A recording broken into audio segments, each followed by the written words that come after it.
jointly with Government of India came out with AgriSure Fund, which is also managed by NAB Ventures, which is a 750 crore fund. This is for early stage agri startups. It is focused on agri. NAB Ventures is agri plus anything rural. He was there. So now we are planning for whatever experiences we have gathered so far. What we are planning is that we are going to announce a fund 2, which will be much broader.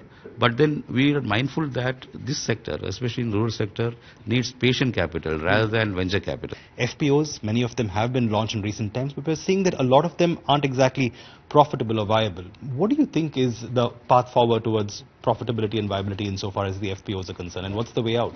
If you see the philosophy of FPOs, drawing from our experience of collectivizing those people who are in the rural areas, we started with collectivizing women through SHGs, and then farmers already were collectivized in terms of cooperatives. So now we thought of, cooperatives were having little legacy issues. So a new age setup like farm producer organization should come in. So NABARD started it as as a pilot project, and then followed up, government scaled it up as a 10,000 FPO scheme, which is already aware.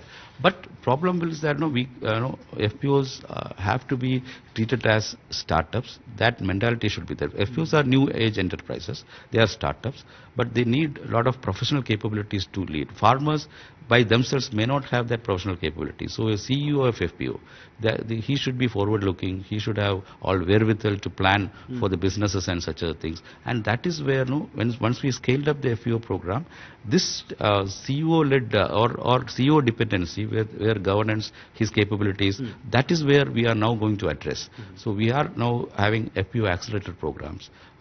3 such pilots are running. One such pilot just concluded in Karnataka, where we found that around 30 FPOs was under the accelerator program. Around 3 to 5x improvement in business was there in the last 1.5 years. So that means it's a model which can be replicated. So we are now expanding the experience of that FPO accelerator program, where we will try. The FPO accelerator program is nothing but we are taking the CEOs, helping them build their business plans, enabling them with ecosystem supports like maybe some supports with tech companies also will be there, some marketing abilities, some branding, some sort of skill development. All these things will be combined together, and the results are encouraging.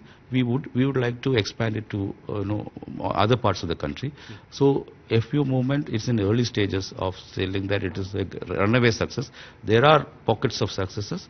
We will learn from those areas and then superimpose those learnings and even reasons of failure wherever it was there, and then how we can overcome those reasons. So going forward, I have belief that the FPO-led movement in agriculture, plus now for the cooperatives, if you see, they are the original FPOs, but the legacy issues were there. So now there is a renewed focus on cooperatives in terms of their governance improvement. Now digitization of cooperatives, we are spearheading on behalf of Government of India, Ministry of Cooperation.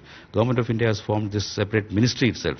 So now we have to treat the cooperatives as original FPOs, and whatever now we are planning and the new age systems for whatever ecosystem building we can do it for the FPOs, similar thing can be done for the cooperatives also. So cooperatives and FPOs will coexist side by side, and going forward this collectivization will take the rural sector growth towards progress.